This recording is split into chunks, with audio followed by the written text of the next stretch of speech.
तो चलिए अब हम लोग नेक्स्ट आर्टिकल पे चलते हैं। तो नेक्स्ट जो क्वेश्चन है वो ये है कि भूकंप संबंधित संकटों के लिए भारत की भेद्यता की विवेचना कीजिए। पिछले 3 दशकों में भारत के विभिन्न भागों में भूकंप द्वारा उत्पन्न बड़ी आपदाओं के उदाहरण प्रमुख विशेषताओं के साथ दीजिए। 150 शब्दों में इसका उत्तर देना है हमें। इंग्लिश में देखते हैं। Discuss about the vulnerability of India to earthquake related hazards. Give examples including the salient features of major disasters caused by earthquakes in different parts of India during the last 3 decades। तो इस question को हम लोग अगर syllabus से पहले link करें तो आपके सिलेबस में जो डिजास्टर एंड डिजास्टर मैनेजमेंट का जो टॉपिक है उससे आप इसको आसानी से लिंक कर सकते हैं। अब देखिए इस क्वेश्चन को हम लोग जो मेन पॉइंट्स हैं वो निकालें तो आप देख सकते हैं यहाँ पर अर्थक्वेक को लेकर सवाल है। अर्थक्वेक को लेकर सवाल है, उसमें क्या पूछा गया है कि अर्थक्वेक के संबंधित जो जो भी यहाँ पर आपदाएं आती हैं अर्थक्वेक के कारण, तो उसमें इंडिया की क्या वल्नरेबिलिटी है, यानी कि इंडिया कितना उससे आप समझ सकते हैं कि भेद्यता है उसकी। आगे यहाँ पर लिखा गया है कि एग्जांपल्स देना है हमें किस चीज़ के बारे में, जो कि अर्थक्वेक से पिछले 3 दशकों में विभिन्न भागों में इंडिया के हुए हैं।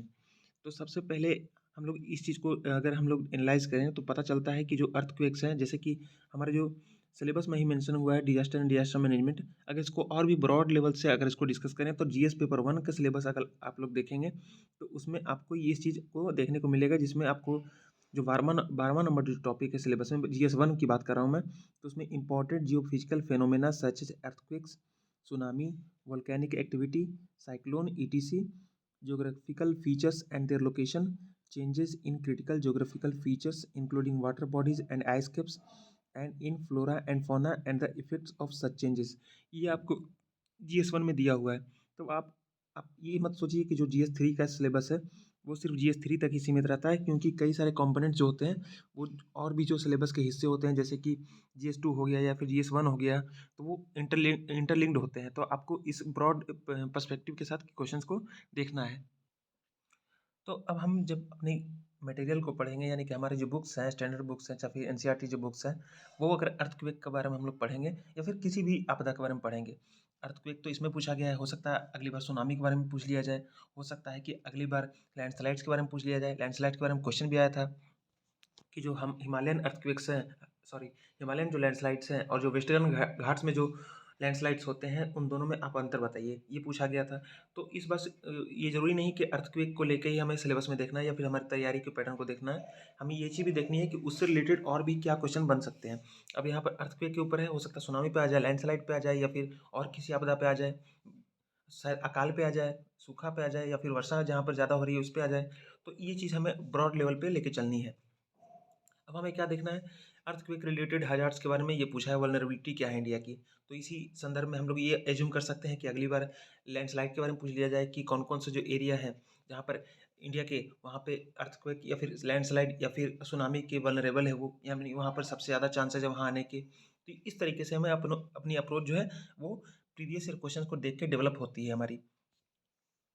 आगे इसमें बोल रहा है कि give the examples including the salient features of major disasters caused by earthquake in different parts of India during the last 3 decades। तो ये जो क्वेश्चन है उसमें पूछा गया है कि एग्जांपल दीजिए जो पिछले 30 सालों में जो भी भूकंप आए हैं भारत के विभिन्न हिस्सों में, उसके उसमें जो मेजर फीचर्स रहे हैं उन डिजास्टर्स के, यानी कि जितने भी भूकंप आए पिछले 30 सालों में, तो उन भूकंप के कारण क्या हुआ, उनकी क्या फीचर्स थी, वो किस तरीके से आए, उसकी पैमाना क्या था, ये आपको पूछा गया है। तो इस तरीके के जो क्वेश्चन होते हैं वो आपको अगर एनसीईआरटी या फिर स्टैंडर्ड बुक में मेंशन मिले तो ठीक है, नहीं तो कहीं भी भूकंप आता है तो एडिटोरियल अगर आप पढ़ेंगे, चाहे कोई भी पेपर हो जो राष्ट्रीय स्तर का हो, जैसे कि दैनिक जागरण हो या फिर आप बोल सकते हैं जो द हिंदू है या इंडियन एक्सप्रेस है, टाइम्स ऑफ इंडिया है, तो उसमें आपको एडिटोरियल्स वगैरह में ये चीज़ बताया रहता है, कुछ इतिहास भी बताया रहता है। जैसे कि अगर नेपाल के क्षेत्र में कोई स्टेट है, जैसे कि हिमाचल प्रदेश, अगर वहाँ पे कोई भूकंप आ गया तो उसके बारे में फिर वही जो एडिटोरियल आप पढ़ेंगे तो उसमें कभी कभी इतिहास का भी मेंशन रहता है कि यहाँ पर 1976 में भी भूकंप आया था या फिर 2004 में भी भूकंप आया था। ये सारे मेंशन रहते हैं, तो अगर आप उन चीज़ों को भी नोट कर लें तो इससे आपकी जो तैयारी है वो बिल्कुल सटीक हो जाएगी। और आपने अगर प्रीवियस ईयर क्वेश्चन को नहीं डिस्कस किया, आपने प्रीवियस ईयर क्वेश्चन को नहीं देखा, तो इससे ये होगा कि आप पढ़ तो लेंगे आर्टिकल को, लेकिन आपको पता ही नहीं चलेगा उसमें नोट क्या करना है। क्योंकि अगर आपने नोट्स नहीं बनाए तो आप उसको रिवाइज़ नहीं करेंगे तो भूल जाएँगे। तो ये होगा कि आपने एक बार पढ़ा तो ज़रूर था, आपके दिमाग में चीज़ें हैं कि मैंने पढ़ी हैं, लेकिन आप उसको आंसर के रूप में नहीं उतार सकेंगे। तो इसलिए मैं इस चीज़ को इम्पोर्टेंस देता हूँ कि बार-बार आप ज़रूर प्रीवियस ईयर क्वेश्चन को चाहे आप वीडियो के माध्यम से देखें या फिर खुद के माध्यम से देखें, आप उसको ज़रूर फॉलो करें। नेक्स्ट यहाँ पर अगले इसको इसको हाँ, इसमें एक जो टर्म है आपको याद रखनी है कि डिस्कस करना है इसमें। तो मैंने आपसे पहले भी बोला है, जब भी आप मैं प्रीवियस ईयर क्वेश्चन डिस्कस करता हूँ तो आपको बोलता हूँ कि जो भी टर्मिनोलॉजीज़ हैं, जो कि डिस्कस है, एक्सप्लेन है या फिर आप कह सकते हैं क्रिटिकली कमेंट है, एनालाइज़ है, तो ये सारी जो टर्म्स है उसके मतलब आपको पता होनी चाहिए, क्योंकि हर टर्म का अलग मतलब होता है और इसी के अनुसार अनुसार आपको आंसर देना होता है। अगर आपने डिस्कस करने की बजाय आपने कमेंट कर दिया, कमेंट करने के बजाय आपने एक्सप्लेन कर दिया, तो इससे आपके मार्क्स कम आएँगे। आपको आंसर पता है, लेकिन आपने चूँकि जो पूछा गया है, जो कमेंट करने के लिए बोला गया है, डिस्कस करने के लिए बोला है, उसकी जगह आपने दूसरा चीज़ कर दिया, तो इसके कारण आपके मार्क्स कम आ सकते हैं। तो इस चीज़ का हम लोग ध्यान रखेंगे। साथ में वर्ड लिमिट का तो ध्यान रखना ही है। क्वेश्चन नंबर 9 पे चलते हैं। तो क्वेश्चन नंबर 9 जो है वो ये बोल रहा है कि चर्चा कीजिए कि किस प्रकार उभरती प्रौद्योगिकियों और वैश्वीकरण मनी लॉन्ड्रिंग में योगदान करते हैं। राष्ट्रीय और अंतर्राष्ट्रीय दोनों स्तरों पर मनी लॉन्ड्रिंग की समस्या से निपटने के लिए किए जाने वाले उपायों को विस्तार से समझाइए 150 शब्दों में। Discuss how emerging technologies and globalisation contribute to money laundering. Elaborate measures to tackle the problem of money laundering both at national and international levels. अब देखिए, ये जो क्वेश्चन पूछा गया है, सबसे पहले हम लोग इसको सिलेबस से लिंक करते हैं। तो सिलेबस में सबसे पहले इसमें आपको सिलेबस से लिंक करने के लिए आपको सबसे पहले इसमें जो पूछा गया है, जो मेन टर्मिनोलॉजी है, वो आपको ध्यान देना होगा। इसमें पूछा गया है कि इमर्जिंग टेक्नोलॉजीज़ और ग्लोबलाइजेशन, ये 2 टर्म आपको दिख रहे हैं। तीसरा टर्म आपको मनी लॉन्ड्रिंग दिख रहा है। तो ये 3 टर्म आपको दिख रहे हैं पूरे क्वेश्चन में, इससे ज़्यादा आपको कुछ नहीं दिख रहा है। तो सबसे पहले टेक्नोलॉजी किस सेक्शन में है आपके? जीएस पेपर 3 के सेक्शन में है। तो वहाँ पर आपको देख सकते हैं टेक्नोलॉजी होती है।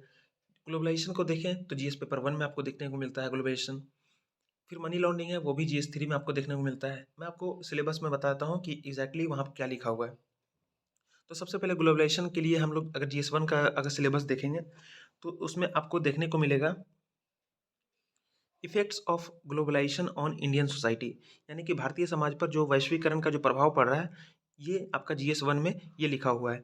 अगर जीएस 3 की बात करें तो जीएस 3 में आपको टेक्नोलॉजी से पूछा गया है, तो सिलेबस में आपका टेक्नोलॉजी एक पार्ट है जीएस 3 के। तो उसमें आप अगर आपने टेक्नोलॉजी का सेक्शन खोला तो उसमें लिखा है science and technology developments and their applications and effects in everyday life, यानी कि जो भी साइंस और तकनीक के क्षेत्र में जो भी विकास हो रहे हैं, तो उन विकास को आपको देखना है कि क्या विकास हुआ, फिर उन विकास के क्या प्रभाव हैं, उनका कहाँ प्रयोग होगा और उनके डेली लाइफ में क्या प्रभाव पड़ने वाले हैं, ये सारी चीज़ें आपको सिलेबस में लिखी हुई हैं।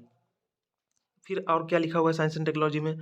लिखा हुआ है achievements of Indians in science and technology, indigenisation of technology and developing new technology, यानी कि भारतीयों का साइंस और टेक्नोलॉजी के क्षेत्र में क्या योगदान रहा था, अभी है और आगे क्या होने वाला है, क्या उम्मीदें हैं। आपने एडिटोरियल वगैरह में पढ़ा होगा कि हम ये नई टेक्नोलॉजी डेवलप करने वाले हैं। हमने कभी क्रायोजेनिक हमारे पास टेक्नोलॉजी नहीं थी, हमने इसको डेवलप किया अपने से। तो ये अचीवमेंट हुई हमारी खासकर इंडिया की। तो जो सिलेबस में है वो साफ-साफ लिखा हुआ है कि उसमें जो भी साइंस एंड टेक्नोलॉजी के क्षेत्र में जो क्वेश्चन पूछे जाएँगे उसमें एक एंगल आपको इंडियन का भी रखना है कि इंडिया का किस क्या योगदान है, इंडिया के वैज्ञानिकों का क्या योगदान रहा है। विक्रम साराभाई की बात करें या फिर अब्दुल कलाम की बात करें या फिर आप होमी जहांगीर भाभा की बात करें, तो ये सारे जो एंगल है या फिर आप सीवी रमन की बात करें, आपको सब कुछ ये चीज़ माइंड करके रखना होगा कि अगर इंडिया का भी कोई एंगल है, इंडिया का कोई कंट्रीब्यूशन है तो आपको याद रखना होगा। फिर देखिए यहाँ पे लिखा हुआ है awareness in the fields of IT, space, computers, robotics, nano technology, biotechnology and issues relating to intellectual property rights. तो यहाँ पर बोला जा रहा है कि आपको किस चीज़ में जागरूक रहना है। आपको आईटी में के फील्ड में अगर कुछ हो रहा है तो, स्पेस के यानी अंतरिक्ष में कुछ हो रहा है तो, कंप्यूटर के फील्ड में अगर कुछ हो रहा है तो, रोबोटिक के क्षेत्र में कुछ हो रहा है तो, नैनो टेक्नोलॉजी के क्षेत्र में हो रहा है, बायोटेक्नोलॉजी के क्षेत्र में हो रहा है या फिर इंटेलेक्चुअल प्रॉपर्टी राइट के क्षेत्र में भी कुछ हो रहा है, तो आपको उसके बारे में अवेयर रहना है, यानी आपको करंट अफेयर से लगातार बने रहना है और उसके आधार पर आपको एडिटोरियल वगैरह पढ़ने हैं और अपना व्यू पॉइंट बनाना है। और इसमें अगर मनी लॉन्ड्रिंग का जो इशू है उसमें अगर आप इसमें ध्यान देंगे सिलेबस में, तो जीएस पेपर 3 का जो 18वां नंबर जो टॉपिक है, उसमें सब टॉपिक है, उसमें लिखा हुआ है challenges to internal security through communication networks, role of media and social networking sites in internal security challenges, basics of cyber security, money laundering and its prevention. तो इसमें जीएस पेपर 3 में साफ साफ लिखा हुआ है मनी लॉन्ड्रिंग के बारे में। तो ये हमारे लिए इसलिए इम्पोर्टेंट हो जाता है। मैं सिलेबस से इसलिए लिंक करके दिखा रहा हूँ आपको, क्योंकि आपने टॉपर्स से सुना होगा, अपने क्लास टीचर से सुना होगा कि सिलेबस है, प्रीवियस ईयर क्वेश्चंस है, वो आपके लिए मार्गदर्शक का काम करते हैं। और जब तक आपके पास मार्गदर्शन नहीं होगा तो आप कितना भी पढ़ाई कर लें, आप इधर उधर रैंडम भागते रहेंगे। आप जो पढ़ना है वो नहीं पढ़ पाएंगे, जो नोट करना है वो नहीं नोट कर पाएंगे, और जिस तरीके से पढ़ना है वो नहीं पढ़ पाएंगे। तो ये इस चीज़ के लिए हम लोगों ने ये सीरीज चालू की है, और आपको इसका इम्पोर्टेंस पता होना चाहिए। तो यहाँ पर बोला जा रहा है कि discuss how emerging technologies and globalisation contribute to money laundering. तो देख, यहाँ पर बोला जा रहा है कि देखिए किस तरह से क्वेश्चन बनाया गया है कि मनी लॉन्ड्रिंग का टॉपिक है, मनी लॉन्ड्रिंग पर सवाल है। लेकिन ये बोला जा रहा है कि जैसे कैसे जो इमर्जिंग टेक्नोलॉजीज है और ग्लोबलाइजेशन है, इसने मनी मनी लॉन्ड्रिंग में बढ़ावा दिया है, यानी कि इसको और बढ़ाया है। तो इस क्वेश्चन का आंसर देने के लिए आपको सबसे पहले मनी लॉन्ड्रिंग पता होना चाहिए। कोई भी टर्म आए आपके सामने, कुछ नई तरह की चीज़ आए, मनी लॉन्ड्रिंग आ जाए या फिर फॉरेन डायरेक्ट इन्वेस्टमेंट आ जाए, इस तरह की कोई भी टर्म आ जाए, या जीडीपी है या कुछ भी है, आपको ऐसा कोई टर्म मिले तो आप उसको अपने एज्यूम मत कर लीजिए, उसका प्रॉपर परिभाषा आपको पता होना चाहिए। ये चीज़ आपको पता होना चाहिए। नेक्स्ट यहाँ पे बोला जा रहा है कि जो इमर्जिंग टेक्नोलॉजी है और ग्लोबलाइजेशन है वो इसको कैसे प्रभावित कर रहे हैं। तो इमर्जिंग टेक्नोलॉजी कौन सी है हमारी, जैसे कि इमर्जिंग टेक्नोलॉजी में बात कर सकते हैं ब्लॉकचेन। ब्लॉकचेन के चलते आप जानते हैं कि जो क्रिप्टो करेंसीज वगैरह हैं वहाँ पे पैसे इन्वेस्ट कर रहे हैं लोग, और पैसे जो इन्वेस्ट किए जा रहे हैं उनमें से जो अधिकतर लोग कर रहे हैं वो तो ठीक है, अब के ट्रेंड में जो है वो अब नॉर्मल पीपल भी कर रहे हैं। लेकिन जब शुरू शुरू आया था तो इसमें ब्लैक मनी बहुत सारा जाने के चांसेस थे, और अभी भी एजम्पशन लगाया जाता है कि जो भी इन रुपयों में इन्वेस्ट कर रहा है, जो भी डिजिटल करेंसी में इन्वेस्ट कर रहा है, तो वो ब्लैक मनी है। तो इससे देखिए मनी लॉन्ड्रिंग में किस तरह से ये आप लिंक कर पा रहे हैं इसको, कि मनी लॉन्ड्रिंग में देखिए कैसे एक नई टेक्नोलॉजी है ब्लॉकचेन, बहुत अच्छी टेक्नोलॉजी है। फ्यूचर में बैंकिंग सेक्टर भी है वो उसका इस्तेमाल करने वाला है।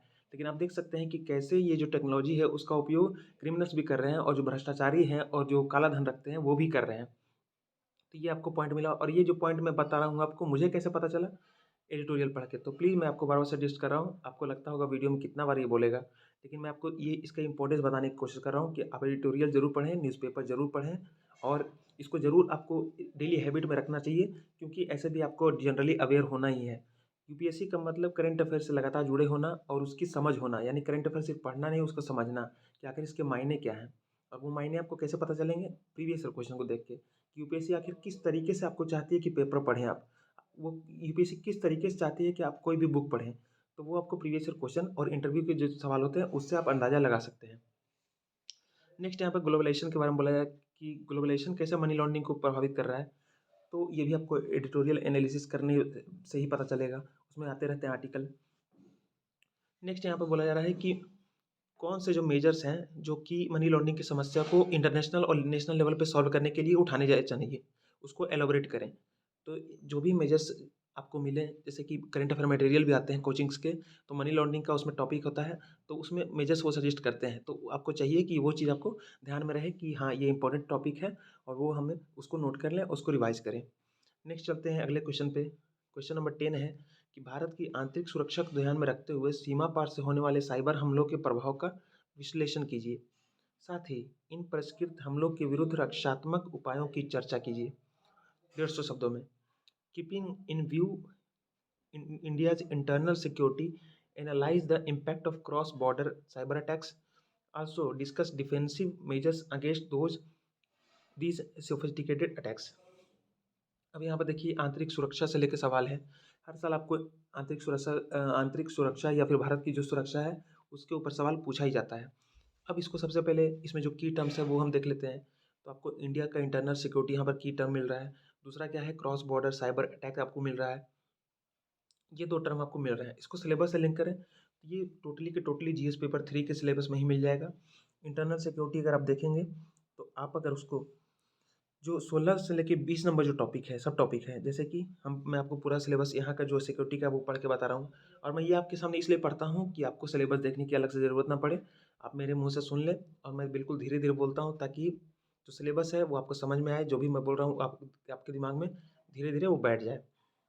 तो सिक्योरिटी का जो सिलेबस है वो मैं बता रहा हूँ आपको, कि linkages between development and spread of extremism, यानी कि विकास के और जो एक बोल सकते हैं उग्रवाद के, इन दोनों के बीच में जो भी लिंकेज है उसके ऊपर सवाल आ सकते हैं। दूसरा है role of external state and non state actors in creating challenges to internal security. तो यहाँ पर बोला जा रहा है कि जो एक्सटर्नल स्टेट और नॉन स्टेट एक्टर्स हैं, एक्सटर्नल स्टेट कौन हो गया, जैसे चाइना, पाकिस्तान, ये सारे एक्सटर्नल स्टेट हैं, यानी कि दूसरे देश हैं, तो उसको आप मान सकते हैं। नॉन स्टेट एक्टर्स किसको बोलते हैं, अलगाववादी लोग, जैसे कि माओवादी लोग, और बोल सकते हैं नक्सलवादी लोग, ये अलगाववादी हैं। या फिर आप बोल सकते हैं आतंकवादी लोग, ये सब चाहते हैं कि टूटे हम। तो उनसे आपको उनके रिगार्डिंग कुछ भी अगर डेवलपमेंट होती है तो वो आपको आपको ज़रूर उसको नोट करना है। जैसे कि एग्जांपल मैं दूँ, अभी हाल में पीएफआई पे अभी भारत भारत सरकार ने उस पे ऊपर रोक लगा दी। या फिर किसी आतंकवादी को जो धारा 1967 का जो एक्ट है, अनलॉफुल एक्टिविटीज़ एक्ट, उसके अंतर्गत किसी को उसने आतंकी घोषित कर दिया। तो ये सारे जो मेजर्स हैं, ये आपको नहीं दिख रहा है इसमें, आपको इसमें दिखना चाहिए, स्पष्ट दिखना चाहिए कि ये जो है वो इंटरनल सिक्योरिटी के लिए इसको कदम उठाया गया है। एक संगठन को प्रतिबंध कर दिया गया, एक आदमी को आतंकवादी घोषित किया गया है। तो इस तरीके से आप देख सकते हैं कि जो नॉन स्टेट एक्टर्स हैं, नॉन ही स्टेट एक्टर्स हैं, यानी कि वो किसी स्टेट के लिए नहीं है, मतलब वो अगर भारत के लिए होते तो भारत के लिए लड़ते, वो अगर किसी दूसरे देश के होते तो दूसरे देश के लिए लड़ते, लेकिन नहीं, वो भारत को तोड़ने के लिए लड़ रहे हैं, तो वो नॉन स्टेट एक्टर्स हैं, उनका किसी देश से संबंध नहीं है। वो बिल्कुल तोड़ने के लिए ही पैदा हुए हैं, एक तरह से बोल सकते हैं आप। अगर स्टेट एक्टर्स की बात करें तो आप दूसरे देशों के नाम ले सकते हैं, जैसे पाकिस्तान है, वो अगर वहाँ से कुछ अटैक कर रहा है हमारे ऊपर, जैसे कि उसने कई बार अटैक किया भी है, 1971 में किया उसने, 1947 में किया था उसने, कारगिल में किया था। तो ये एक्सटर्नल स्टेट से, यानी कि किसी देश से हमें खतरा है। और नॉन स्टेट एक्टर्स तो होते हैं वो जिनका कोई आइडेंटिटी ही नहीं है, वो भारत के भी हो सकते हैं, दूसरे देश के भी हो सकते हैं, और उनका काम जो है वो इंडिपेंडेंटली होता है, वो अपने आप में समूह में संगठित होते हैं और वो भारत को तोड़ना चाहते हैं, या अटैक कराएं या फिर कन्वर्जन कराएं, वो कुछ भी उनका मोटिव हो सकता है, या फिर हत्याएं करें, वो उनका मोटिव होता है, उनका काम होता है। ठीक है। अब यहाँ पर बोला जा रहा है कि फिर आपको आगे जो सिलेबस में हिस्सा है वो ये है, challenges to internal security through communication networks, role of media and social networking sites in internal security challenges, basics of cyber security, money laundering and its prevention. तो मैंने आपको अभी ये पढ़ के बताया था पिछले सवाल में। तो इसमें देखिए बोला जा रहा है कि जो इंटरनल सिक्योरिटी की चैलेंजेस हैं वो आपको पता होनी चाहिए, यानी हमारी जो आंतरिक सुरक्षा है, हमारे लोगों को जो सुरक्षा है, हमारे भारत के समाज को जो तोड़ने के खिलाफ जो सुरक्षा है, वो आपको पता होना चाहिए कि किन किन चीज़ों से भारतीय समाज को खतरा है। भारत के अंदर जो जैसे कि भाषावादी, अलगाववादी हैं, ये लोग भी उसी क्षेत्र में काम करते हैं। फिर साथ साथ कम्युनिकेशन नेटवर्क से क्या चैलेंजेस है, जैसे कि कम्युनिकेशन नेटवर्क आप बोल सकते हैं कि जो जो नया सोशल मीडिया है उससे आप समझ सकते हैं। और साथ साथ जो लिंकेजेस हैं, जो हम ट्राइबल्स जो एरिया है या फिर पिछड़े एरिया है, वहाँ पे जो हम लोग कम्युनिकेशन के लिए, यानी कि जो वहाँ पे इंफ्रास्ट्रक्चर का डेवलपमेंट कर रहे हैं, चाहे वहाँ पे टावर लगाने की बात हो या फिर वहाँ पर रोड और रेलवे नेटवर्क या फिर बिजली देने की बात हो, तो ये सारे जो हम कम्युनिकेट करने की वहाँ पे कोशिश कर रहे हैं, यानी कि जो हमारे पास है वहाँ पे आधुनिकता लाने की कोशिश कर रहे हैं, तो उसके ऊपर भी सवाल यहाँ पर आ सकते हैं। नेक्स्ट यहाँ पे बोला जा रहा है कि role of media and social networking sites in internal security challenges, यानी कि मीडिया और जो सोशल नेटवर्किंग साइट जैसे कि यूट्यूब, फेसबुक, या फिर आप बोल सकते हैं इंस्टाग्राम, ऐसे जो भी जो ऐप्स हैं, तो वो और फिर जो मीडिया है, यानी टेलीविज़न हो गया या फिर आप बोल सकते हैं कि इंटरनेट हो गया, तो ये सारी जो चीज़ें हैं वो कैसे हमारे इंटरनल सिक्योरिटी को प्रभावित कर रही हैं, ये चीज़ आपको इसके बारे में पता होना चाहिए। नेक्स्ट यहाँ पे बोला जा रहा है बेसिक्स ऑफ साइबर सिक्योरिटी, यानी साइबर सिक्योरिटी से क्या खतरा है, या फिर उसके रिगार्डिंग आपको साइबर सिक्योरिटी से रिगार्डिंग कुछ भी अगर आर्टिकल आपको पढ़ने को मिले तो वो आपको पढ़ना चाहिए। नेक्स्ट है मनी लॉन्ड्रिंग एंड प्रिवेंशन, ये आपको मैंने पिछले ही आर्टिकल में बताया था। नेक्स्ट है security challenges and there management in border areas, यानी कि जो भी सिक्योरिटी चैलेंजेस हैं हमारे, चाहे वो इंटरनल हो चाहे एक्सटर्नल हो, और खासकर बॉर्डर एरियाज में उनके मैनेजमेंट को लेकर सवाल पूछा जाता है। यानी कि जो हमारे बॉर्डर एरियाज हैं कौन से हैं, बॉर्डर एरियाज का मतलब सिर्फ लैंड बाउंड्री नहीं है, उसका मतलब ये भी है कि जो सी बाउंड्री है, यानी कि जैसे कि हमारे श्रीलंका है उससे हमारी सी बाउंड्री लगती है, फिर हमारा मालदीव है उससे भी हमारा सी बाउंड्री लगता है, म्यांमार से सी बाउंड्री लगता है, पाकिस्तान से सी बाउंड्री लगता है। तो उससे भी जो भी वहाँ पे जो मैनेजमेंट है सिक्योरिटी चैलेंजेस को लेके, जहाँ जहाँ पे हमारे जो फोर्सेज हैं वो गार्ड कर रहे हैं, तो उनसे रिगार्डिंग ये सवाल पूछे जा सकते हैं।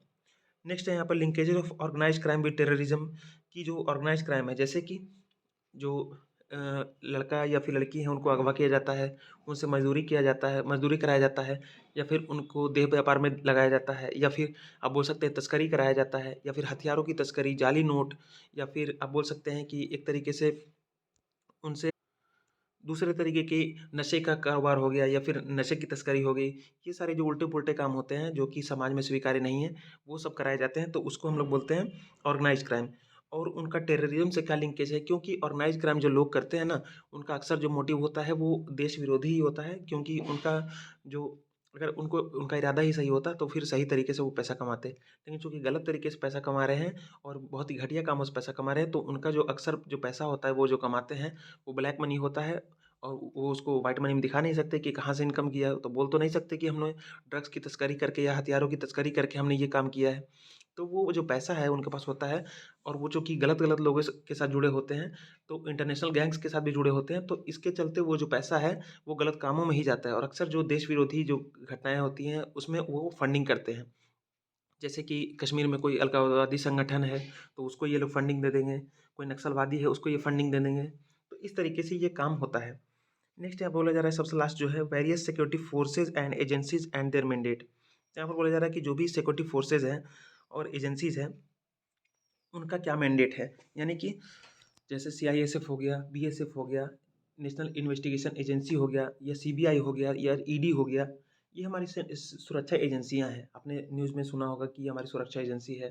तो ये जितने तरीके की सुरक्षा एजेंसी है या फिर इंडियन कोस्ट गार्ड हो गया, नेवी हो गया, एयरफोर्स हो गया, तो ये हमारे इनके बारे में पता होना चाहिए कि इन जो फोर्सेज हैं उनका स्पेसिफिकली क्या काम है। अगर हो सके तो कभी-कभी प्रीलिम्स में ये भी पूछ लिया जा सकता है कि इनकी जो स्थापना है कब और किसकी समिति की रिपोर्ट के आधार पर की गई थी या फिर किस वार के बाद की गई थी, कौन-सी घटना के बाद की गई थी, ये भी पूछा जा सकता है। तो जो भी अगर जैसे कोई सीबीआई वगैरह तो हमेशा न्यूज़ में रहते हैं, एनआईए न्यूज़ में रहती है, तो हो सके तो कभी-कभी आप इसको ज़रूर गूगल कर लिया करें या फिर आपको कोई ऐसा लेक्चर मिल जाता है जहाँ पे इन प्रॉपर जो सारे फोर्सेज़ हैं उनके बारे में आपको एक साथ जानकारी मिल जाती है, तो आप उसको एक बार ज़रूर उसको दिमाग में रख लें। अब यहाँ पर देखिए बोला जा रहा है कि keeping in view India's internal security analyse the impact of cross border cyber attacks. तो साइबर अटैक्स आप जानते हैं कि इधर बढ़ गए हैं। अभी हाल ही में अगर बात करें तो एम्स के ऊपर अटैक हुआ था। एम्स जो मैं प्लेस भूल रहा हूँ, शायद दिल्ली के एम्स पे शायद ये घटना हुई थी। वहाँ पे साइबर अटैक हुआ था और वहाँ की जितना भी डेटा था उसको हैक कर लिया गया था। तो इससे वहाँ की जो दिल्ली की प्रशासन है उसको बहुत ज़्यादा चुनौतियों का सामना करना पड़ा और उसके चलते जो लोगों की परेशानियाँ वो बहुत ज़्यादा बढ़ गई थी। आपने सुना होगा कि हमारे जो पावर प्लांट्स है, न्यूक्लियर पावर प्लांट्स है, उस पे हमला हुआ। हमारे आपने सुना होगा कि जो हमारी जो बिजली कंपनियाँ हैं, जो कि एनटीपीसी जैसे उत्पादक कंपनियाँ हैं, बिजली उत्पादन करती हैं, तो उन पे भी साइबर अटैक होने का खतरा होता रहता है और उसको प्रोटेक्शन की लेके अक्सर न्यूज़ आती रहती हैं।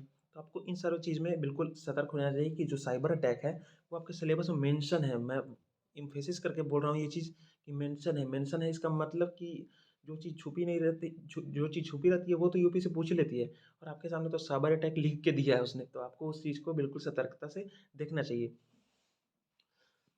अब यहाँ पर देखिए बोला जा रहा है कि आपको जो भी इसके डिफेंसिव मेजर्स हैं वो क्या-क्या लिए जा सकते हैं या फिर लिए जा चुके हैं वो आपको बताना है। तो इस तरह के जो भी आर्टिकल आएँ आप उसको ध्यान से देखिए कि साइबर अटैक का जो उदाहरण है वो आपको नया से नया कोट करना है। हाल में जो अटैक हुआ उसको कोट करना है और उसके लिए क्या कदम उठाए गए, क्या कमियाँ थी जिसके कारण ये अटैक हुआ, ये सारी चीज़ें आपको पता होनी चाहिए। नेक्स्ट चलते हैं 11 नंबर जो आर्टिकल है वो ये है, क्या आप सहमत हैं कि भारतीय अर्थव्यवस्था ने हाल ही में वी आकार के पुनरुत्थान का अनुभव किया है? कारण सहित अपने उत्तर की पुष्टि कीजिए 250 शब्दों में। अब देखिए 250 नंबर के जो क्वेश्चन है 250 शब्दों वाले जो क्वेश्चन है वो शुरू हो गए हैं। 10 क्वेश्चन थे 150 शब्दों वाले और अब जो 10 क्वेश्चन आने वाले हैं वो 250 शब्दों वाले आने वाले हैं। तो यहाँ पे लिखा हुआ है कि इसमें जो सबसे मेन टर्म है वो हम लोग खोजते हैं। तो सबसे पहले तो आप वी शेप्ड रिकवरी है और इंडियन इकोनॉमी है। तो यहाँ पर 2 टर्म आपको मिल रहे हैं, बस यही मिल रहे हैं और आपको अगर सिलेबस से लिंक करना है, तो इंडियन इकोनॉमी का जो सिलेबस में हिस्सा है, जिसमें लिखा हुआ है Indian economy and issues relating to planning, mobilisation of resources, growth, development and employment, इससे आप इसको लिंक कर सकते हैं। तो अब देखिए, इसमें पूछा गया है कि सीधा-सीधा आपको कोई कीवर्ड नहीं मिल रहा है, तो आपको इसमें ये चीज़ पता होना चाहिए कि सबसे पहले कि वी शेप्ड रिकवरी होती क्या है? वी शेप आप जानते हैं कि पहले आप वी को देखते हैं तो एक तरह से इस तरफ से कोई लकीर आती है और दूसरे तरफ से भी लकीर आती है और ये आपको वी बन गया। तो वी में क्या होता है कि हम इस पॉइंट पे थे, उसके बाद हमारा ग्रोथ स्लो डाउन होते-होते नीचे आ गया। फिर हमारा ग्रोथ है जो ऊपर चला गया। तो इसका मतलब पहले नीचे मतलब हमारा ग्रोथ आया फिर ऊपर चढ़ा है। तो यहाँ पर बोला जा रहा है कि क्या आप सहमत हैं कि इंडिया की जो इकोनॉमी है उसने वी शेप रिकवरी की है। अब ये क्वेश्चन क्यों पूछा गया मैं आपको बताता हूँ। कोरोना के टाइम में भारत की जो ग्रोथ रेट थी वो निगेटिव में चली गई थी, तो उसके चलते एक तरह से आप बोल सकते हैं यहाँ पर थे तो वी के तरह का उसमें डिप लिया, नीचे चला गया वो ग्राफ। फिर उसके बाद अब हमारा जो पोजीशन है वो बिल्कुल ऊपर आया है, यानी कि जो डिप आना था वो आ चुका है, अब वो बूम कर गया, अब वी शेप रिकवरी हो गई है। तो इसके सपोर्ट में आपको एग्रीमेंट आपको अगर आप सहमत है इस चीज़ से तो आप इसके बारे में आर्गूमेंट कीजिए, यानी उसके बारे में तथ्य दीजिए कि हाँ ये सही है तो कैसे है और नहीं है तो कैसे है।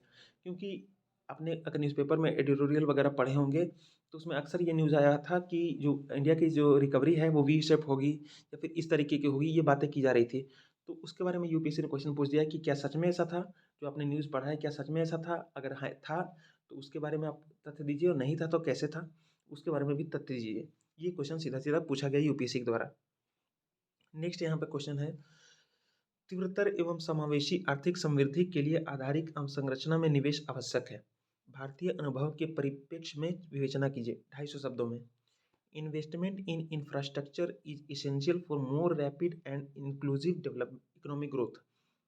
Discuss in the light of India's experience. तो ये जो क्वेश्चन है उसको अगर आप सिलेबस से लिंक करें तो इंफ्रास्ट्रक्चर आपको इसमें मेन टर्म दिख रहा होगा, इन्वेस्टमेंट आपको इसमें मेन टर्म दिख रहा है, फिर इंक्लूसिव ग्रोथ आपको मेन टर्म दिख रहा है, तो इसको आप सिलेबस से लिंक करें तो सिलेबस में है Indian economy and issues relating to planning, mobilisation of resources, growth, development and employment, inclusive growth and issues relating rising out from it. ये दो आपको टॉपिक जो है फर्स्ट वाले हैं जीएस पेपर 3 के सिलेबस में, वो आपको शुरू में ही दो जो लाइन है उसके ऊपर ये क्वेश्चन बनाया गया है। अब देखिए, और तीसरा जो इंफ्रास्ट्रक्चर की जो बात है वो आप इसमें जो 9वां नंबर जो सब टॉपिक है उसमें इंफ्रास्ट्रक्चर मेंशन है जीएस 3 के सिलेबस में, जिसमें energy, ports, roads, airports, railways ये और ईटीसी ये मेंशन है इसमें। तो आप इसको सिलेबस के जो 3 हिस्से हैं उससे मेंशन इसको रिलेट कर सकते हैं। पूछा गया है कि जो इंफ्रास्ट्रक्चर में जो इन्वेस्टमेंट है वो कैसे जो हमारी जो रैपिड यानी तेज और जो इंक्लूसिव इकोनॉमिक ग्रोथ होनी चाहिए उसके लिए ज़रूरी है। तो इस क्वेश्चन को आंसर देने के लिए आपको तो ये पता होना चाहिए कि अभी इंफ्रास्ट्रक्चर में कहाँ-कहाँ पे जो है वो इन्वेस्टमेंट किया जा रहा है। रोड में कौन सी नई जो बजट में जो घोषणाएँ की गई हैं, उसके बारे में आपको पता होना चाहिए। आपको पता है कि बजट हमारे लिए कितना इम्पोर्टेंट है यूपीएससी के हिसाब से ख़ास करके, क्योंकि उसमें ये पूछा जाता है कि बजट में कौन से प्रोविज़न किए गए हैं। तो यहाँ भी उसी के ऊपर सवाल आप देख सकते हैं कि इन्वेस्टमेंट इन इंफ्रास्ट्रक्चर, जैसे कि आपने गति शक्ति प्लान आपने सुना होगा, बजट में अनाउंस किया था प्रधानमंत्री जी ने, हमारे फाइनेंस मिनिस्टर ने। तो उन्होंने बोला था कि 100 लाख करोड़ का हम लोग इन्वेस्टमेंट करेंगे इंफ्रास्ट्रक्चर में। तो आपको ये चीज़ लिंक करना होगा कि आखिर जो 100 लाख जो इन्वेस्टमेंट कर रही है तो इसका मतलब क्यों कर रही है ये?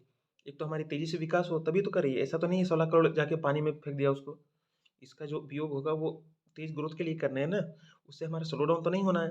तो आप इस चीज़ को मेंशन कर सकते हैं। तो बजट में ये चीज़ें आपको ऑलरेडी मेंशन थी। अगर आपने पढ़ने का तरीका आपको पता होगा तो आपने अगर बजट का भाषण भी सुना होगा तो इन सारी चीज़ों को आप आसानी से रिलेट कर सकते हैं। तो इसलिए मैं बोलता हूँ कि पढ़ने का तरीका ज़्यादा इंपॉर्टेंट रखता है। नेक्स्ट यहाँ पे बोला जा रहा है कि जो इकोनॉमिक ग्रोथ है, तो इकोनॉमिक ग्रोथ आप जानते ही हैं। चलिए हम नेक्स्ट चलते हैं।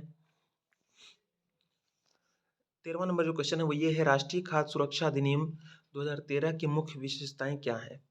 खाद्य सुरक्षा विधेयक ने भारत में भूख तथा कुपोषण को दूर करने में किस प्रकार सहायता की है?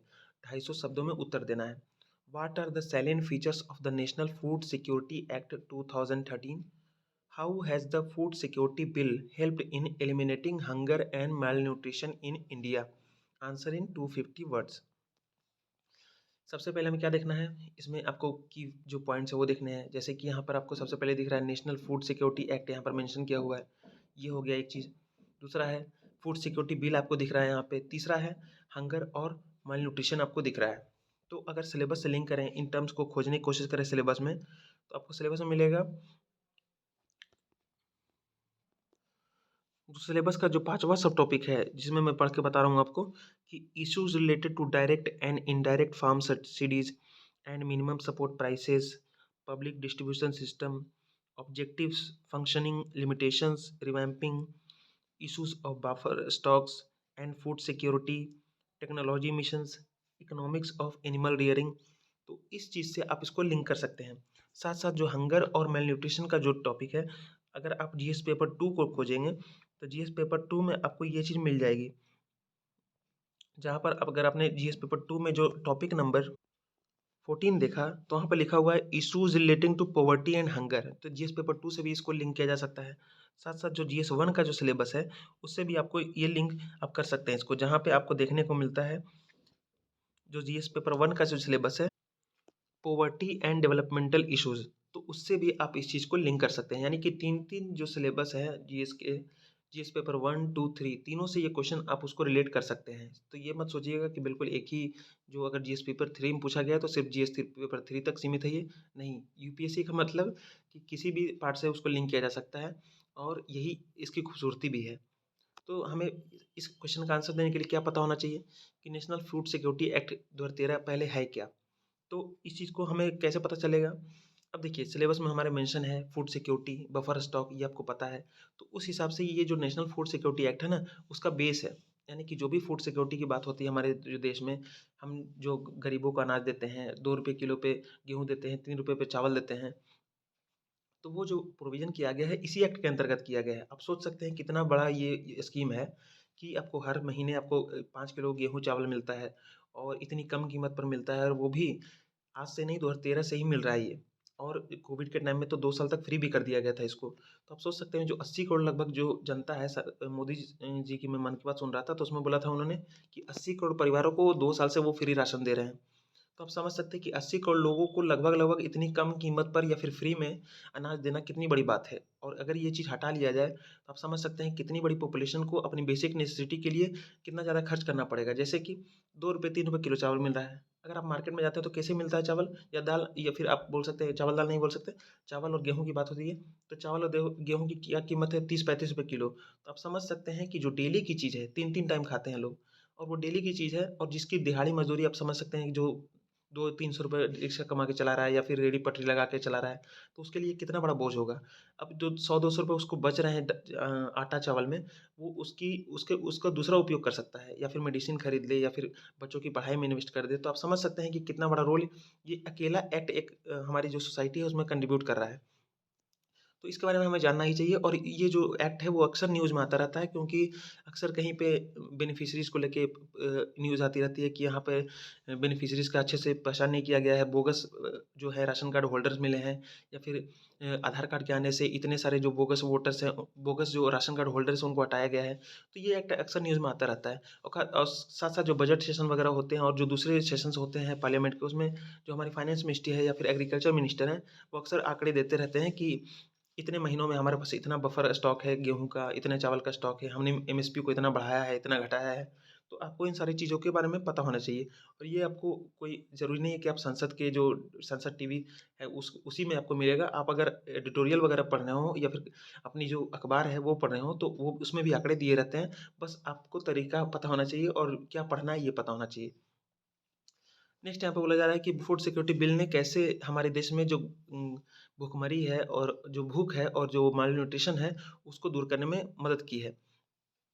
तो मैंने आपको जो एग्जांपल दिया अभी आपको, वो आप उसको उसको अगर आप समझ गए हैं तो आप इस तरह के क्वेश्चन को आंसर आसानी से दे पाएँगे। आपके पढ़ने का अप्रोच चेंज होगा, और आप अगली बार जब भी आप पेपर को पढ़ेंगे इससे रिलेटेड अगर कोई भी चीज़ आएगी तो आप उसको अच्छे से कैच कर पाएँगे।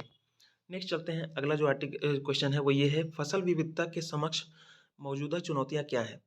उभरती प्रौद्योगिकियाँ फसल विविधता के लिए किस प्रकार अवसर प्रदान करती हैं? 250 शब्दों में उत्तर दीजिए। What are the present challenges before crop diversification? How do emerging technologies provide an opportunity for crop diversification? अब देखिए इस क्वेश्चन को सबसे पहले हम लोग क्या करेंगे, अब तक आप लोग को पता चल गया होगा। अगर अब तक बने हुए हैं आप लोग शुरू से बने हुए हैं इस वीडियो में, तो आपको पता चला गया होगा कि हमें कैसे क्वेश्चन को एनालाइज करना होता है। जैसे कि इसमें आपको सबसे पहले मेन टर्म देखना है, क्रॉप डाइवर्सिफिकेशन जो है इसमें मेन टर्म है। दूसरा क्या है, इमर्जिंग टेक्नोलॉजीज़, टेक्नोलॉजी आप बोल सकते हैं, ये आपको मेन टर्म है। ये दो चीज़ आपको इस क्वेश्चन में देखने को मिल रहा है, इसके अलावा कुछ भी नहीं मिल रहा है। ठीक है, सिलेबस से लिंक करें क्रॉप डाइवर्सिफिकेशन को, तो जीएस पेपर 3 का अगर आप लोग सिलेबस देखें तो उसमें आपको ये लिखा है, चौथा नंबर जो सब टॉपिक है आपको पढ़ के बता रहा हूँ। Major crops, cropping patterns in various parts of the country, different types of irrigation and irrigation systems, storage, transport and marketing of agriculture produce and issues and related constraints, e technology in the aid of farmers. तो इससे आप इस चीज़ को पूरा पूरा link कर सकते हैं। एकमात्र जो सब टॉपिक है उसी से ये क्वेश्चन बना लिया गया है। अब देखिए, बोला गया है क्रॉप डाइवर्सिफिकेशन के बारे में। तो सबसे पहले तो आपको ये जो क्वेश्चन का आंसर है वो आपको इस चीज़ से शुरुआत करनी चाहिए कि क्रॉप डाइवर्सिफिकेशन आखिर होता क्या है। आपको इसका थोड़ा सा अगर परिभाषा हो तो आपको अच्छा होगा, पता हो तो लिख दें तो आपके मार्क्स कुछ ज़्यादा आने के चांसेस हैं। एक एक मार्क्स भी बहुत ज़्यादा मायने रखती हैं, एक एक नंबर से लोग पीछे रह जाते हैं। तो आप समझ सकते हैं इस चीज़ को। तो क्रॉप डाइवर्सिफिकेशन हो या फिर इसी तरीके का जीरो बजट फार्मिंग हो, नेचुरल फार्मिंग हो, या फिर आप बोल सकते हैं कि केमिकल फ्री अगर कुछ बात हो रही हो, या फिर ग्रीन हाइड्रोजन हो, तो ये जो सारे टर्म हैं, या फिर ग्रीन माइनिंग हो, ऐसे ऐसे टर्म आपको न्यूज़पेपर में देखने को मिलते रहते हैं। तो अगर आपको चीज़ समझ में आ रही है तो भी ठीक है, थोड़ा सा आप उसको गूगल कर लीजिए ताकि प्रॉपर डिफिनेशन उसका पता चल जाए। क्योंकि हम लोग जो सोचते हैं उसी के अनुसार हम लोग एज्यूम कर लेते हैं कि ग्रीन माइनिंग, अरे ग्रीन माइनिंग का मतलब होता है कि ऐसी माइनिंग जिसमें हम लोग प्रदूषण का इस्तेमाल कम से कम हो, उसमें प्रदूषण कम से कम हो। तो ये कैजुअली हम लोग मीनिंग जानते हैं, लेकिन अगर आपने उसका जो परिभाषा है अगर वो देख लिया आपने ना, तो आपका ब्रॉड डिफिनेशन हो जाएगा। आप में उसमें बहुत सारी चीज़ें जो है परिभाषा में दी रहती है जो हम लोग छोड़ देते हैं। जब छोड़ देते हैं क्या, उनकी तरफ हमारा ध्यान ही नहीं जाता। तो अगर इस तरह के जो टर्म्स है आपके पास आए, क्रॉप डाइवर्सिफिकेशन हो या फिर नेचुरल फार्मिंग हो, इसी तरीके के और भी मेरे दिमाग में अभी फिलहाल नहीं आ रहा है, मैं आपको आगे आएगा तो मैं आपको बताऊंगा ज़रूर। तो मेरा कहने का मतलब है कि जो भी स्पेसिफिक टर्म आपको देखने को मिले तो प्लीज़ उसको आप ज़रूर गूगल कीजिए, उसका प्रॉपर परिभाषा देखने की कोशिश कीजिए। इससे आप ही को फ़ायदा होगा, आपके मार्क्स बढ़ेंगे, दूसरे के आंसर से आप बेटर लिख पाएँगे। तो यहाँ पर देखिए उसके लिए बोला जा रहा है कि क्रॉप डाइवर्सिफिकेशन में जो प्रेज़ेंट चैलेंजेज़ है वो आपको पता होने चाहिए। और देखिए इस क्वेश्चन का आंसर आप दे सकते हैं किस तरीके से, एडिटोरियल पढ़ रहे हैं तो आप बहुत बढ़िया बात है, और नहीं तो फिर आपको योजना जो मैगज़ीन आती है या फिर कुरुक्षेत्र जो मैगज़ीन आती है, उसमें इस तरह के जो टॉपिक्स हैं वो अक्सर हर महीने कवर करते हैं, तो उसको भी आप फ़ॉलो अप करें तो बहुत ही अच्छा होगा। नेक्स्ट टाइम बोला जा रहा है कि how do emerging technology provide an opportunity for crop diversification. तो हमारे सिलेबस में ही लिखा हुआ है e technology in the aid of farmers. तो इसमें देखिए अभी इमर्जिंग टेक्नोलॉजी की बात यहाँ पर जोड़ दी गई है क्रॉप डाइवर्सिफिकेशन से। तो मैं आपको अभी मोदी जी के अगर आपने लेक्चर सुने होंगे या फिर पेपर में भी पढ़ा होगा उनके लेक्चर के बारे में, तो बोलते हैं कि ड्रोन की इस्तेमाल करें हम लोग। ड्रोन का इस्तेमाल हो गया, या फिर सॉइल हेल्थ कार्ड की बात होती है। तो ड्रोन क्या है, एक टेक्नोलॉजी है, नई टेक्नोलॉजी है। या फिर रोबोटिक्स की बात करें, डीप इरिगेशन की बात करें, तो ये सारी नई नई टेक्नोलॉजी है। या फिर सोलर पंप की बात होती है, तो ये सारी नई टेक्नोलॉजी आ रही हैं जो कि जो फार्मर को बहुत ज़्यादा मदद कर रही हैं। तो आपको बस उन जो जो भी इनोवेशन हो रहे हैं वो पेपर में आते रहते हैं, आपको उनको नोट करना है, और वो क्वेश्चन में क्या पूछा जा रहा है उसके हिसाब से उसको आंसर में लिख के चले आइए, आपको मार्क्स मिल जाएंगे। तो ये क्वेश्चन हमने डिस्कस किया। नेक्स्ट क्वेश्चन है, अनुप्रयुक्त जैव प्रौद्योगिकी में शोध तथा विकास संबंधी उपलब्धियां क्या हैं? ये उपलब्धियां समाज के निर्धन वर्गों के उत्थान में किस प्रकार सहायक होगी? What are the research and developmental achievements in applied biotechnology?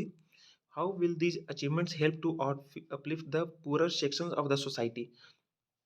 अब देखिए इसमें क्या बोला जा रहा है, सबसे पहले हमें जो मेन टर्म्स है वो ढूंढने हैं। तो यहाँ पर बोला जा रहा है अप्लाइड बायोटेक्नोलॉजी, अप्लाइड को छोड़ दीजिए, बायोटेक्नोलॉजी इसमें मेन टर्म है। दूसरा है कि poor section of the society, तो दो चीज़ आपको मिल रहे हैं। अगर तीसरा भी आपको लिंक करना है तो रिसर्च एंड डेवलपमेंटल अचीवमेंट्स इसमें आपको देखने को मिल रहा है। तो तीन टर्म्स हैं जो कि इस क्वेश्चन का आधार है, इसी के ऊपर पूरा क्वेश्चन बना हुआ है। सिलेबस से लिंक करें तो सिलेबस में आपको बायोटेक्नोलॉजी मैंने अभी अभी आपको पढ़ के बताया था। जो बायोटेक्नोलॉजी है वो हमारे लिए इंपॉर्टेंट चीज़ है। तो बायोटेक्नोलॉजी अगर आपने साइंस एंड टेक्नोलॉजी वाला सेक्शन खोला होगा तो आपने देखा होगा awareness in the fields of IT, space, computers, robotics, nano technology और बायोटेक्नोलॉजी। मैंने ये पढ़ के बताया था आपको पिछले क्वेश्चन में। तो बायोटेक्नोलॉजी आपके सिलेबस में मेंशन है, तो कौन कौन से जो टर्म है सिलेबस में आपके मेंशन है उसके ऊपर तो जरूर आपका ध्यान जाना चाहिए। और कुछ जाए चाहे ना, लेकिन जाना ही चाहिए, सब चीज़ पे जाना चाहिए जो भी संभावना है। लेकिन अगर आपको सिलेबस में जो मेंशन है उसके बारे में भी आपको पता नहीं है कि अरे बायोटेक्नोलॉजी भी हमारे सिलेबस में मेंशन है, साइबर सिक्योरिटी है, मनी लॉन्ड्रिंग है, ये सारी चीज़ें हमारे सिलेबस में मेंशन है और हमें पता ही नहीं है, तब तो फिर बहुत मुश्किल है भाई।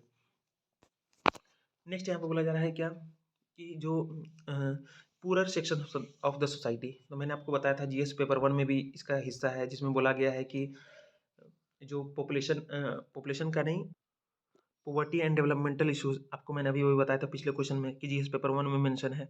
जीएस पेपर 2 में भी इसी तरह का मेंशन है जिसमें पॉवर्टी और हंगर से रिलेटेड आपको जो आर्टिकल है उसमें बताया था मैंने। तो इस तरीके से आपको जो सिलेबस है उसको इंटरलेट करके आपको देखना चाहिए।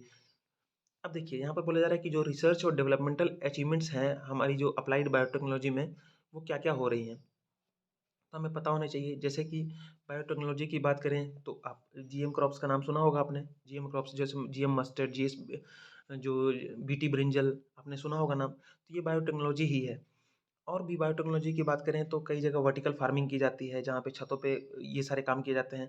बायोटेक्नोलॉजी की बात करें तो कई जगह जो है इंटरक्रॉप करवा के उसमें नई तरह का क्रॉप उगाया जाता है। इज़राइल वगैरह में ज़्यादा ये देखने को मिलता है, जहाँ पे एक नई वैरायटी की जो फल है या फिर सब्ज़ी है उगाई जाती है, 2 फलों को मिला के या फिर 2 सब्जियों को मिला के। तो वही यहाँ पे बोला जा रहा है कि रिसर्च और developmental achievements in applied biotechnology. और इस क्वेश्चन का जवाब आपको मिलेगा जब आप साइंस से रिलेटेड जो और इन्वायरमेंट से जिससे जो रिलेटेड जो टॉपिक्स हैं या फिर करंट अफेयर है उसको आप थोड़ा सा सीरियसली लेंगे। नेक्स्ट यहाँ पे बोला जा रहा है कि how will these achievements help to uplift the poorer section of the society. तो पुअरर सेक्शन क्या है सोसाइटी के, आपको पता है जो पिछड़े लोग हैं, जो कि जिनकी इनकम कम है, जो सोशियो इकोनॉमिक रूप से पिछड़े हुए हैं, और जो रिमोट एरिया में रहते हैं, जो आदिवासी हैं। तो ये सब जो सेक्शंस हैं वो पुअरर सेक्शन में आते हैं। तो इसमें बोला जा रहा है कि जो ये बायोटेक्नोलॉजी में जो रिसर्च और डेवलपमेंटल अचीवमेंट हो रहे हैं, वो इनको ऊपर उठाने में, इनकी जो स्टेटस है, इनको उठाने में कैसे वो हेल्प करेंगे। तो आपको उसके प्रभाव आपको अगर कहीं पर देखने को मिल रहे हैं, जैसे कि कहीं पे कोई चीज़ लागू की गई है, कई कई सारी जो न्यूज़पेपर्स होते हैं उसमें उसमें ये लिखा रहता है कि इस गांव में ये चीज़ लागू की गई, जिसके चलते ये जो गांव था वहाँ पे पहले यहाँ पर पूरा सूखा एरिया था, जहाँ पे अब हरियाली है, वहाँ पर फलों और सब्जियों का उत्पादन हो रहा है। और ये जो गांव है वो बिल्कुल हरियाली से भर गया है, और यहाँ से अब लोग बहुत ज़्यादा कमा रहे हैं, वो एक्सपोर्ट कर रहे हैं, विदेशों में एक्सपोर्ट कर रहे हैं। यहाँ पर कुछ ऑर्गेनिक फार्मिंग शुरू हो गई है। तो ये सारी जो चीज़ें हैं वो किस बल पे कर पाते हैं, कुछ नई टेक्नोलॉजी लगाते हैं, कहीं पे सोलर पंप लगा लिया उन्होंने, तो कहीं पे वो ड्रोन इस्तेमाल कर रहे हैं, कहीं पे ड्रिप इरिगेशन फैसिलिटी उन्होंने शुरू कर दी है। तो ये सारे जो एग्जांपल है वो बायोटेक्नोलॉजी की एप्लीकेशन को लेके हैं, उसके रिसर्च और डेवलपमेंटल अचीवमेंट की बात हो रही है यहाँ पे। तो इस तरह के जो भी आपको उस पेपर में पढ़ने को मिले तो प्लीज़ उसको नोट कर लें। नेक्स्ट चलते हैं, 16 नंबर जो क्वेश्चन है वो ये है, वर्ष 2014 में भौतिक विज्ञान में नोबेल पुरस्कार संयुक्त रूप से आकासाकी, अमानो तथा नाकामुरा को 1990 के दशक में नीली एलईडी के आविष्कार के प्रदान के लिए दिया गया था। इस आविष्कार ने मानव जाति के दैनिक जीवन को किस प्रकार प्रभावित किया है। The Nobel Prize in Physics of 2014 was jointly awarded to Akasaki, Amano, and Nakamura for the invention of blue LEDs in 1990s. How has this invention impacted the everyday life of human beings? Answer in 250 words. अब यहाँ पर देखिए, Nobel prize से लेके सवाल पूछा गया है। अब मैंने आपको बताया था, जब प्रीलिम्स का क्वेश्चन में डिस्कस कर रहा था, जिनको नहीं पता होगा तो मैं बता दूं कि मैं प्रीलिम्स के क्वेश्चन भी डिस्कस करता हूं। 2013 से लेके जो 2000 अब तक का 2022 तक का जो क्वेश्चन है वो हम लोग डिस्कस करने की सीरीज पे चल रहे हैं, जिसमें हम लोगों ने 3 साल के क्वेश्चन ऑलरेडी डिस्कस कर लिए हैं, और 2019 का हम लोग पेपर उठा लिए हैं और धीरे धीरे उसको पीछे ले जा रहे हैं। यानी कि 2022 का हो गया है, 21 का हो गया, 20 का हो गया, और हम आगे बढ़ते जाएंगे और 2013 तक उसको ले जाएंगे, क्योंकि 2013 में आप जानते हैं सिलेबस चेंज हुआ था। तो मैंने उस सीरीज में आपको बताया था कि जो नोबेल प्राइज़ है, या फिर आप बोल सकते हैं स्पोर्ट्स में भी एक अवार्ड की वहाँ पर चर्चा हुई थी, जिसमें प्रीलिम्स में क्वेश्चन पूछा गया कि ये अवार्ड जो है वो किसको दिया गया है, और वो स्पोर्ट्स सेक्टर का जो अवार्ड था वो। तो मैंने आपको बताया था कि अब जो यूपीएससी है वो अवार्ड को लेके भी अब क्वेश्चन पूछने लगी है। और नोबेल प्राइज़ तो खैर पहले से ही यूपीएससी का फेवरेट है, अगर कुछ खास खोज होती है तो उसमें क्वेश्चन पूछा ही जाता है यूपीएससी के द्वारा। तो यहाँ पर देखिए 2014 के नोबेल प्राइज़ का फिजिक्स की बात हो रही है। तो उसने बोला है कि जो उस समय जो 3 जो साइंटिस्ट के नाम यहाँ पे दिए हुए हैं, उन्होंने तीनों ने मिलकर ब्लू एलईडी के आविष्कार किया था 1990s में। तो उसके लिए उन्हें 2014 में नोबेल प्राइज़ मिला था। तो ये बोला है कि इन्होंने एवरीडे जो ह्यूमन लाइफ है उसको कैसे इम्पैक्ट किया है। तो इसको जीएस पेपर 3 के सिलेबस से आप लिंक करें तो जो साइंस एंड टेक्नोलॉजी जो सेक्शन है उसमें आपको देखने को मिलता है developments and their application and effect in everyday life, तो उससे आप इसको रिलेट कर सकते हैं। ठीक है, अब यहाँ पर बोला जा रहा है कि जो ब्लू एलईडीज है वो कैसे उसको फ़ायदा कर रहा है ह्यूमन लाइफ को। तो आप जानते हैं कि आजकल ब्लू एलईडी कहाँ कहाँ इस्तेमाल नहीं होता। आप मोबाइल चला रहे हैं उसमें है, लैपटॉप है, या फिर आप बोल सकते हैं जो हमारी स्ट्रीट लाइट्स हैं वहाँ पे भी एलईडी की बात होती है, या फिर कहीं भी आप जो डिजिटल टेक्नोलॉजी का एरा है आजकल, उसमें हर जगह एलईडी का आपको देखने को मिल रहा है। तो इस तरीके से आपको ये पता होनी चाहिए कि अगर किसी क्षेत्र में खास करके जो उसके लिए नोबेल प्राइज़ अगर मिला हो, और आपको पेपर में पढ़ने को मिल जाए, चाहे वो पेपर में जो मेंशन हो नोबेल प्राइज़ का वो चाहे 20 साल पुराना हो, लेकिन वो हमारे लिए इम्पोर्टेंट हो जाता है क्योंकि यूपीएससी ने इसके ऊपर क्वेश्चन पूछा है। तो अगर आपको इस तरह का कुछ पढ़ने को मिले तो प्लीज़ उसको ज़रूर पढ़ें। अगर नहीं मिल रहा है तो टेंशन लेने की कोई बात नहीं है क्योंकि इसका आंसर जो है वो कोई नहीं दे पाएगा। फिर जो भी आंसर देगा वो अपने विवेक के आधार पे देगा, उसमें करंट अफेयर का कोई शायद बहुत रेयरली अगर कोई स्टूडेंट उसको जान पाया तो ठीक है, और नहीं तो फिर इसका आंसर जो है नॉर्मल तरीके से दिया जा सकता है, जिसमें आपका पूरी बुद्धि का उपयोग होगा। इसमें आप कुछ भी जो करंट अफेयर में आया ही नहीं तो क्या आप देंगे उसका आंसर, तो इसमें आपको टेंशन लेने की ज़रूरत नहीं है। लेकिन हाँ, क्वेश्चन आपको ज़रूर लिख के आना है, जो भी आपके विवेक में हो। नेक्स्ट यहाँ पे बोला जा रहा है कि संयुक्त राष्ट्र जलवायु परिवर्तन फ्रेमवर्क सम्मेलन यूएनएफसीसीसी के सीओपी के 26वें सत्र के प्रमुख परिणामों का वर्णन कीजिए। इस सम्मेलन में भारत द्वारा दी गई वचनबद्धताएं क्या हैं? Describe the major outcomes of the 26th session of the Conference of the Parties to the United Nations Framework Convention on Climate Change.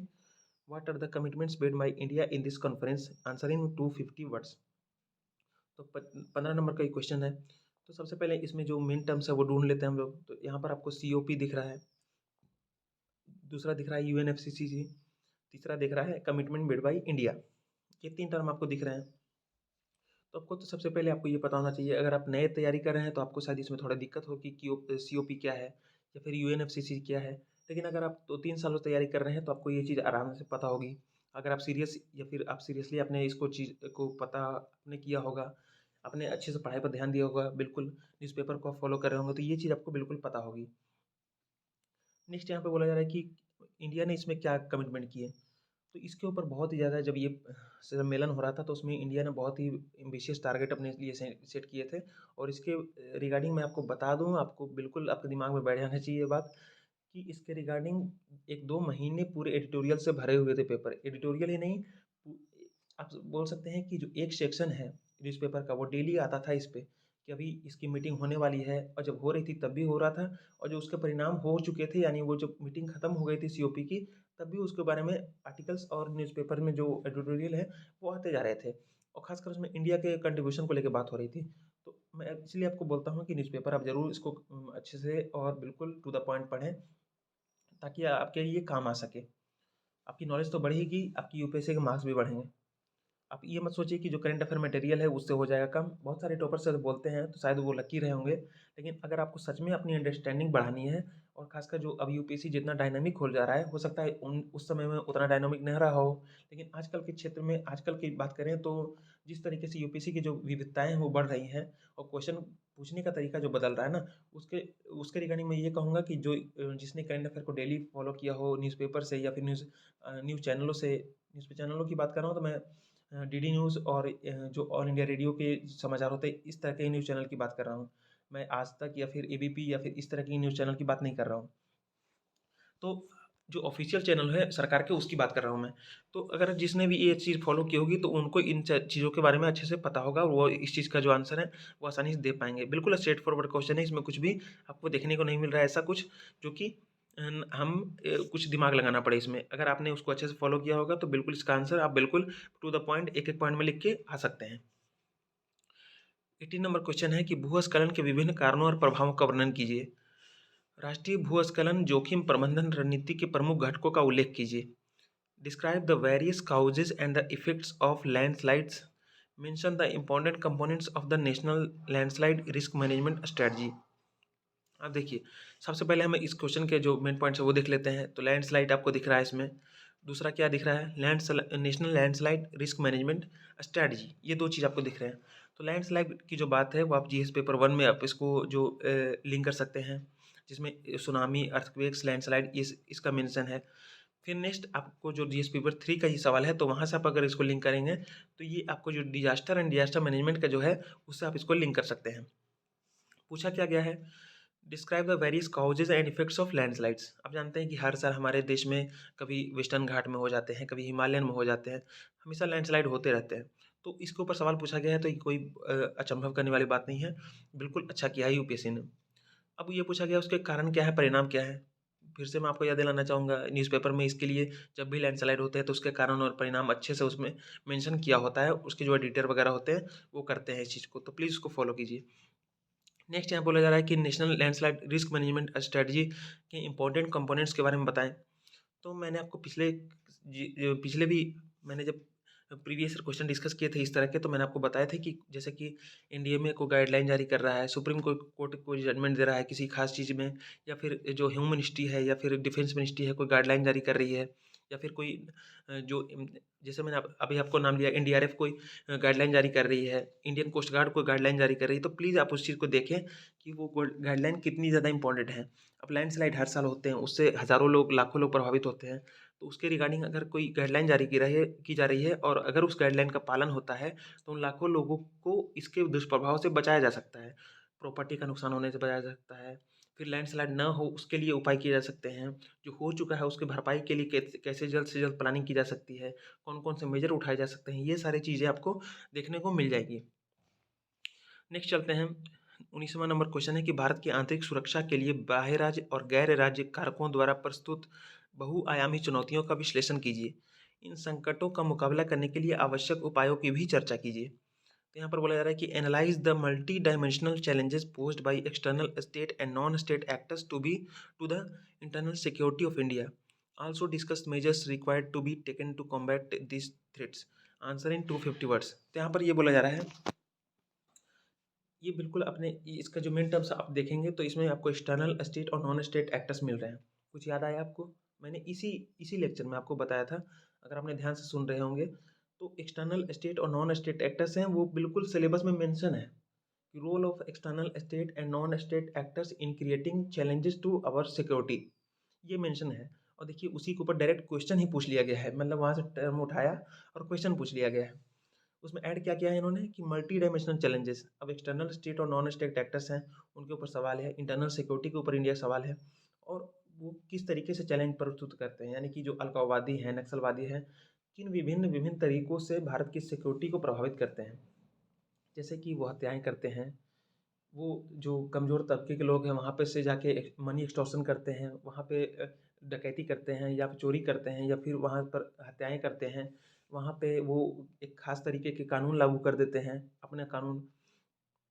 तो ये जो लोग करते हैं भारत के सुरक्षा के विरुद्ध, तो ये सारे जो चैलेंजेस हैं वो आप उसको आंसर में लिख सकते हैं। और ये जो सारी चीज़ें हैं आपको कहाँ से मिलेंगी? सबसे पहले आपने अगर न्यूज़पेपर पढ़ा होगा तो उसमें आप देखते रहते होंगे कि यहाँ पर ये नक्सलवादी घटना हुई, तो आप उस चीज़ को देखने की कोशिश की नक्सलियों ने वहाँ पर क्या किया, वहाँ पर वो कैसे लोगों को प्रभावित कर रहे हैं, क्योंकि ये सारी चीज़ें जो हैं वो पेपर में आती रहती हैं कि उन्होंने ऐसा किया कि वहाँ पर एक फांसी दे दी किसी लोग को, या किसी लोग को गोली मार दी। तो आप उस चीज़ को देखने की कोशिश करें कि आखिर उन्होंने गोली क्यों मारी। उस पेपर में आपको ये भी लिखा रहेगा कि उन्होंने गोली क्यों मारी, तो आपको उस चीज़ को देखना है ध्यान से कि नक्सली किस तरीके से किन प्रिंसिपल्स पे काम करते हैं और वो लोगों को किस तरह डराते हैं, धमकाते हैं। ये सारी चीज़ें आपको पता होनी चाहिए, और बिल्कुल अगर आप इस तरीके से पढ़ेंगे न्यूज़पेपर को तो आप इस तरीके के क्वेश्चन को आंसर दे पाएंगे। नेक्स्ट यहाँ पे बोला जा रहा है कि also discuss measures required to combat this threats. तो वही है कि वो उपाय बताइए। पहले तो जो चैलेंजेस ये दे रहे हैं वो हमने जान लिए, अब उससे निपटना कैसे है उसके आपको मेजर्स तो पता होने ही चाहिए। तो ये भी आपको वहीं से मिल जाएंगे। करंट अफेयर मटेरियल में भी आ जाते हैं कई सारे कोचिंग जो इंस्टीट्यूट्स हैं, वो इस तरह के जो बुकलेट्स है उसमें ये चीज़ मेंशन की हुई रहती है। नेक्स्ट है आज का लास्ट क्वेश्चन है। तो लास्ट क्वेश्चन को डिस्कस करने से पहले मैं आपसे विनम्र रूप से अनुरोध करना चाहूँगा कि आपको इस लेक्चर से फ़ायदा हो रहा हो तो प्लीज़ आप मेरे इस लाइव वीडियो को लाइक करें। अगर आपको और भी जो वीडियो हमारे चैनल के हैं वो अगर पसंद आते हैं, और अगर आप चाहते हैं कि हमारे वीडियो जो हैं आपके पास समय समय पर पहुंचते हैं, तो प्लीज़ हमारे चैनल को सब्सक्राइब करें और हमें सपोर्ट करें। हमें इससे बहुत ज़्यादा मोटिवेशन मिलती है, क्योंकि हम भी पढ़ाई करते हैं और हम भी है जो आपकी हेल्प भी करना चाहते हैं और साथ साथ हम कमाना भी चाहते हैं। तो प्लीज़ अगर आपको ये सच में आपको हेल्प कर रहा हो तो आप प्लीज़ इस जो चैनल है उसको सब्सक्राइब करें, हमारे जो वीडियो है उनको लाइक करें। अगर आपके भाई वगैरह जो आपको तैयारी कर रहे हैं तो उनको, अगर आपको लगता है कि ये वीडियो उनके लिए भी फ़ायदेमंद है तो आप प्लीज़ उसे शेयर कर सकते हैं। और जो हमारी ह्यूमन साइकोलॉजी है, हमारी ज़रूरत होती है पैसे की, और हम किन हालातों में पढ़ाई करते हैं वो आप भी जानते हैं। तो इस चीज़ को आप ध्यान में रखते हुए मैं आपसे ये अनुरोध कर रहा हूँ। और बस इतना ही अनुरोध करते हुए मैं आज के जो लास्ट क्वेश्चन है उसको डिस्कस करके फिर आज का जो लेक्चर है उसको समाप्त करके फिर आपसे अगले वीडियो में मिलेंगे। तो आज का जो लास्ट क्वेश्चन है वो ये है कि आतंकवाद की जटिलता और तीव्रता, इसके कारणों, संबंधों तथा अप्रिय गठजोड़ का विश्लेषण कीजिए। आतंकवाद के खतरे के उन्मूलन के लिए उठाए जाने वाले उपायों का भी सुझाव दीजिए। Analyze the complexity and intensity of terrorism, its causes, linkages, and obnoxious nexus. Also suggest measures required to be taken to eradicate the menace of terrorism. तो फिर से सिक्योरिटी के ऊपर सवाल है, तो आप देख सकते हैं कि जो यूपीएससी है एक ही साल में जो सिक्योरिटी है या फिर इंटरनल सिक्योरिटी बोल सकते हैं, उसके ऊपर 3-4 क्वेश्चन पूछ लेती है। तो इंटरनल सिक्योरिटी का जो सिलेबस है वो वैसे भी आपने देखा होगा कि 4-4 लाइन में उसको मेंशन किया है यूपीएससी ने सिलेबस में, तो हमारे लिए बहुत ज़्यादा इंपॉर्टेंट हो जाता है। साथ साथ जो हमारा डिजास्टर मैनेजमेंट है उसके ऊपर भी सवाल बढ़ रहे हैं अब, और साथ साथ जो इकोनॉमी के जो सवाल हैं और जो फार्मिंग इकोनॉमी में जो खासकर फार्मिंग को लेकर सवाल है, एग्रीकल्चर को लेकर सवाल है, वो आते हैं। साथ साथ जो जलवायु परिवर्तन को लेकर सवाल हैं या फिर कोई सम्मेलन हुआ उसके ऊपर सवाल पूछे जाते हैं। तो ये जो 3-4 चीज़ें हैं, और साथ साथ जो लास्ट में आपको मेंशन करना चाहूँगा, साइंस एंड टेक्नोलॉजी के ऊपर भी सवाल पूछ लिए जाते हैं। तो ये सारी जो कंपोनेंट मैंने बताई आपको वो सिलेबस में मेंशन है। अब यहाँ पर देखिए जो मेन टर्म इसमें निकाले हम लोग, तो इसमें बोला जा रहा है टेररिज्म, एक चीज़ आपको देखने को मिल रहा है इसमें वर्ड। दूसरा क्या लिखा जा रहा है कि इसके खतरे को सजेस्ट कीजिए, इसके खतरे को मिटाने के लिए सजेस्ट कीजिए मेजर्स। तो इसमें टेररिज्म के ऊपर सवाल है। तो आप जानते हैं कि हमारा जो देश है वो कई दशकों से प्रभावित है आतंकवाद जैसे खतरनाक चीज़ से, आप एक बोल सकते हैं। तो उसके बारे में ये पूछा है कि इसकी कॉम्प्लेक्सिटी और इंटेंसिटी को एनालाइज कीजिए, इसके क्या-क्या कारण हैं, इसके कहाँ-कहाँ लिंकेजेस हैं और कैसे-कैसे ये गठजोड़ करके ये चीज़ को प्रमोट कर रहे हैं। तो हमें पता होना चाहिए कि जो टेररिज्म है वो, मैंने आपको बताया था पिछले जो क्वेश्चन है उसमें बताया था कि कैसे जो आतंकी है वो फंडिंग पाते हैं, कैसे जो मानव तस्करी है या फिर ड्रग तस्करी है, हथियारों की तस्करी है या फिर जाली नोट है, उसके पैसे ये लोग जो हैं वो आतंकी फंडिंग में लगाते हैं, देश को तोड़ने का काम करते हैं। और साथ-साथ इसके कारकों की बात करें, तो इसके क्या-क्या कारण हैं? आप बोल सकते हैं कि जो अलगाववादी संगठन है, फिर आप बोल सकते हैं आतंकवादी हैं, नक्सलवादी हैं, माओवादी हैं, और जो हमारे पाकिस्तान, चाइना जैसे दुश्मन देश हैं, तो ये लोग कैसे हमारे जो आतंकवाद है हमारे देश में उसको प्रमोट करते हैं। तो ये सारे कारण आप उसमें गिना सकते हैं। और साथ में लास्ट में जो कौन से मेजर्स लेने चाहिए, तो आप उसमें ये भी मेंशन करें कि जो अब तक मेजर्स लिए हैं भारत सरकार ने, उसको अगर मेंशन कर देंगे तो आपका आंसर दूसरों से ज़्यादा अलग लिखेगा और अच्छा भी होगा, तो वो ज़्यादा मार्क्स लेके आएगा आपको। और साथ साथ अपनी तरफ से जो भी आपने तैयारी की है वो मेजर्स सुझा दीजिए। पहले तो आपको गवर्नमेंट के जो मेजर्स लिए जा चुके हैं वो सुझा देने हैं, और साथ साथ जो लिए जाने चाहिए वो भी आपको सुझाव देने चाहिए। तो लास्ट में यही बोलूँगा कि आप न्यूज़पेपर को बिल्कुल हल्के में ना लें। सबसे ज़्यादा इंपॉर्टेंट पार्ट अगर यूपीएससी प्रिपरेशन का है तो पहला है बेसिक्स, दूसरा है न्यूज़पेपर्स। तो आप इस चीज़ को बिल्कुल गंभीरता से लें। तो आज की इस वीडियो में बस इतना ही। फिर से याद दिलाना चाहूँगा कि जाते-जाते प्लीज़ लाइक और सब्सक्राइब ज़रूर कर दें, और फिर मिलते हैं नेक्स्ट वीडियो में। तब तक के लिए जय हिंद।